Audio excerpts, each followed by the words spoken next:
জল যাবে।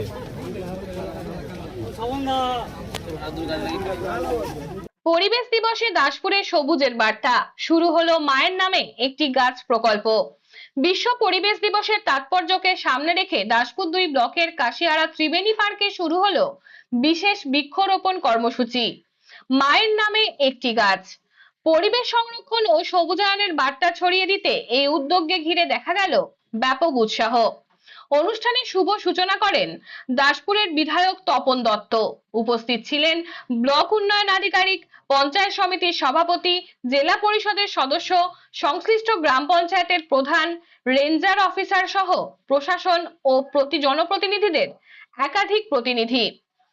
বক্তারা তাদের বক্তব্যে পরিবেশ রক্ষার গুরুত্ব তুলে ধরে বলেন, বর্তমান সময়ে জলবায়ুর পরিবর্তন ও পরিবেশ দূষণের ক্রমবর্ধমান সংকট মোকাবেলায় বৃক্ষরোপণের বিকল্প নেই। মায়ের নামে একটি গাছ প্রকল্প মানুষের সঙ্গে গাছের আবেগের সম্পর্ককে আরো গভীর করবে এবং পরিবেশের ভারসাম্য রক্ষায় গুরুত্বপূর্ণ ভূমিকা পালন করবে। কর্মসূচির অংশ হিসাবে পার্ক চত্বরে বিভিন্ন প্রজাতির চারা গাছ রোপণ করা হয়। পাশাপাশি সকলকে বেশি করে গাছ লাগানো এবং সেই গাছের যত্ন নেওয়ার আহ্বান জানানো হয়। সবুজ ও সুস্থ ভবিষ্যৎ গড়ার লক্ষ্যে এই উদ্যোগ দাসপুরে পরিবেশ সচেতনতার এক উজ্জ্বল দৃষ্টান্ত স্থাপন করলো বলে মনে করছেন স্থানীয় বাসিন্দারা। জল যাবে।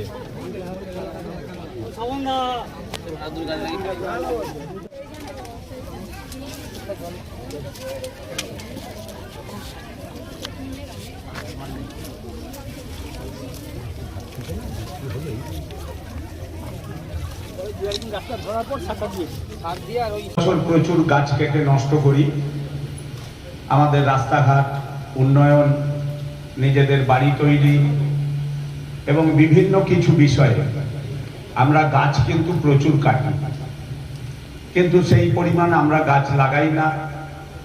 সরকারিভাবে লাগালেও যত্নের পরিবর্তে আমরা গাছকে ধ্বংস করি।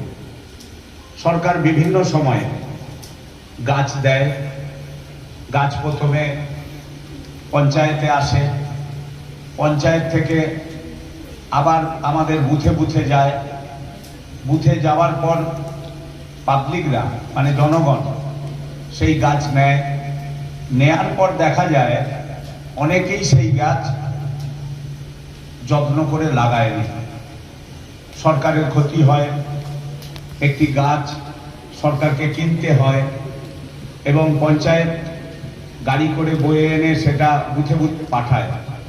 কিন্তু আমরা লক্ষ্য করেছি যে আমরা সেইভাবে গাছকে যত্ন করতে আমরা ঠিক শিখিনি বা পারিনি।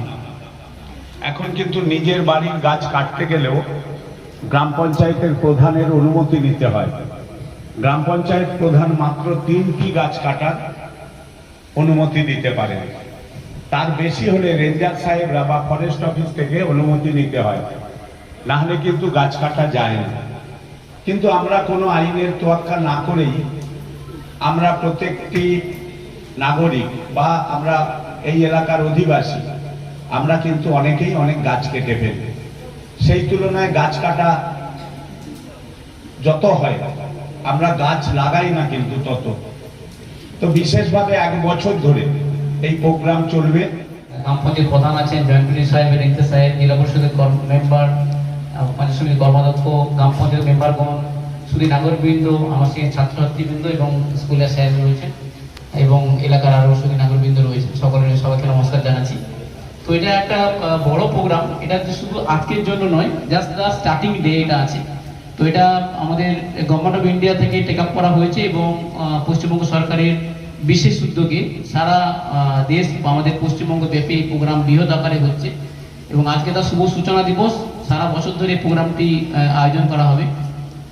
তো আমি ছাত্রছাত্রীদের উদ্দেশ্যে বলবো, হঠাৎ করে একটি গাছ মায়ের নামে কেন, এটা মানে বলার কারণ এরকম ফিল করতে হবে জাস্ট আমাদের। তো এটা বলার কারণ একটা কি, আমাদের যে মায়ের দায়িত্ব কি, মা নিঃস্বার্থভাবে কি করেন, আমাদেরকে যত্ন করেন, লালন পালন করেন, বড় করেন, সংসারের দায়িত্ব নেন নিঃস্বার্থভাবে, কোনো স্বার্থ থাকে না। সিমিলারলি একটি গাছও শুধু সেই নিঃস্বার্থভাবে কি করবেন না, গোটা বিশ্বকে কি করবেন, সে অক্সিজেন দেবেন, ফুল দেবেন, বাতাস দেবেন, ফল দিবেন, এগুলো দিবেন আর কি, নিঃস্বার্থভাবে গাছ। মা যখন নিঃস্বার্থভাবে আমাদেরকে লালন পালন করেন, সিমিলারলি এটি গাছও তাই। তাহলে মায়ের নামটা এলো আরেকটা কারণে, যে মাকে যদি আমি আঁকড়ে ধরি, আমাকে মাকে ধরে আঁকড়ে বাঁচি, আমাদের পেরেন্টস তার মধ্যে মায়ের দায়িত্ব বড়, মাকে ধরে আঁকড়ে ধরে বেঁচে থাকি। সিমিলারলি কি আমরা একটা গাছকে একটা আঁকড়ে ধরে আমরা বাঁচবো, আমরাও বাঁচবো এবং আগামী দিনে আমাদের এই ভবিষ্যৎ প্রজন্মকে বাঁচিয়ে তুলতে সাহায্য করবে। এটা হলো এক। আরেকটা বিষয় কি আছে না, যখন একটা গাছ, এই যে প্রত্যেকে তোমাদেরকে গাছ লাগাতে বলবে, এখন তোমরা যে গাছটা লাগাবে সেই গাছটা তো এমনি গাছ লাগায়, আম গাছ হোক, জাম গাছ হোক, লিচু গাছ হোক, গাছটা তার নাম আছে। তুমি গাছের কার নামে লাগাবে? মায়ের নামে লাগাবে।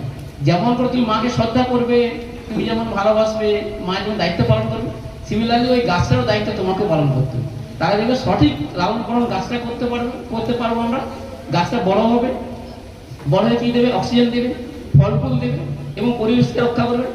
সিমিলারলি যেমন করে আমাদের মারা যেমন যত্ন নেয়, একই যত্ন কিন্তু আমাদের পৃথিবী করতে হবে। এই হচ্ছে কনসেপ্ট।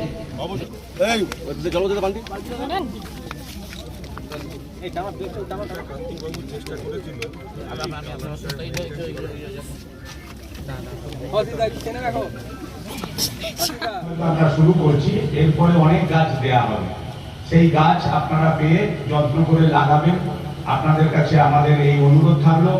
এটা ছাড়াও আমাদের ধরুন আজকে প্রায় বেশ কিছু বিদ্যালয়কে সরকারের পক্ষ থেকে গাছ দেওয়া হচ্ছে। সব বিদ্যালয় পায়নি, কিন্তু অনেক বিদ্যালয় পেয়েছে। তাই স্বাভাবিকভাবে সেই সব বিদ্যালয়ের গাছগুলিও আপনাদেরকে যত্ন সহকারে বড় করতে হবে, সেটা যেন করেন।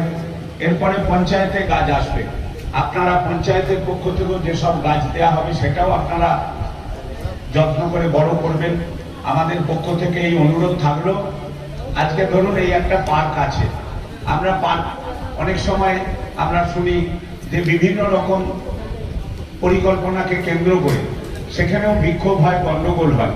আমি সকলের কাছে অনুরোধ করব, পার্ক সরকারের, সেখানে গ্রাম পঞ্চায়েত মানেও একটি সরকার, আবার আমাদের পঞ্চায়েত সমিতি বা বিডিও সাহেব তারাও সরকারের প্রতিনিধি।